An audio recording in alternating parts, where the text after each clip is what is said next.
চট্টগ্রামে টার্ফ দখল নিয়ে যুবদলের দুই পক্ষের দ্বন্দ্বে কর্মী নিহতের ঘটনায় দুই নেতাকে বহিষ্কার করা হয়েছে। মেয়াদ উত্তীর্ণ হওয়ায় বিলুপ্ত করা হয়েছে নগর যুবদলের কমিটিও। এদিকে দোষীদের শাস্তির দাবি নিহতের স্বজনদের। অভিযুক্তদের ধরতে অভিযান চলছে বলে জানিয়েছে পুলিশ। শুক্রবার সন্ধ্যায় চট্টগ্রাম সিটি কর্পোরেশন নিয়ন্ত্রিত চাঁদগাঁও স্পোর্টস জোন কমপ্লেক্সের দ্বিতীয় দফা উদ্বোধনী অনুষ্ঠান আয়োজন করে নগর যুবদল। অনুষ্ঠানে বিশেষ অতিথি ছিলেন নগর যুবদলের যুগ্ম সম্পাদক মোশাররফ হোসাইন। অনুষ্ঠানের এক পর্যায়ে মোশাররফ হোসাইন এবং নগর যুবদলের কৃষি বিষয়ক সম্পাদক নুরুল আমিনের অনুসারীদের মধ্যে কথা কাটাকাটি হয়। এক পর্যায়ে সংঘর্ষে জড়ায় দুই পক্ষ। সংঘর্ষের এক পর্যায়ে ছুরিকাঘাতে যুবদলের কর্মী জোবায়ের উদ্দিন সহ কয়েকজন আহত হয়।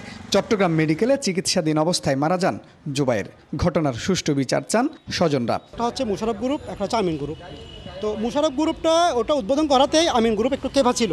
খেলা শুরু হচ্ছিল ওই টাইমে পকদর্শ প্রায় 100-200 ছেলে রামদা ক্রিস্টিনি ঢুকছে প্রায় গেট ভেঙে। আর একটা গ্রুপ যারা এটা দখল করার কথা ছিল ওরা নাকি আসে স্পটে মারি দিয়ে আমার কালতো ভাই নাকি স্পটের সামনে ছিল। শাস্তি হোক, ফাঁসি হোক, আমি ফাঁসি চাই, আর কিছু না। ঘটনাস্থল পরিদর্শন করে পুলিশ কর্মকর্তারা বলছেন অভিযুক্তদের ধরতে চলছে অভিযান। উদ্বোধনী অনুষ্ঠানে কেন্দ্র করে অন্য আরেকটা গ্রুপ হামলা করে, এটা ভাঙচুর করে এবং একজনকে তারা ছুরিকাঘাত করে।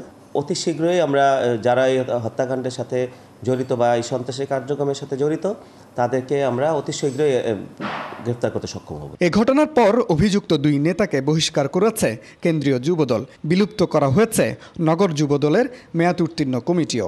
অলরেডি বহিষ্কার হয়েছে, আর যদি ওরা জড়িত থাকে আইনগত ব্যবস্থা হবে। আমাদের হাতে তার কিছু থাকলো না। দোষী হলে দোষীরা তো অবশ্যই শাস্তি পাওয়া উচিত। প্রায় 2 কোটি টাকা ব্যয়ে নির্মিত চাঁদগাঁও স্পোর্টস জোন কমপ্লেক্স চলতি বছরের জুনে উদ্বোধন করেন সাবেক city mayor Rezaul Karim Chowdhury. Mujibul Haque, DVC news, Chittagong.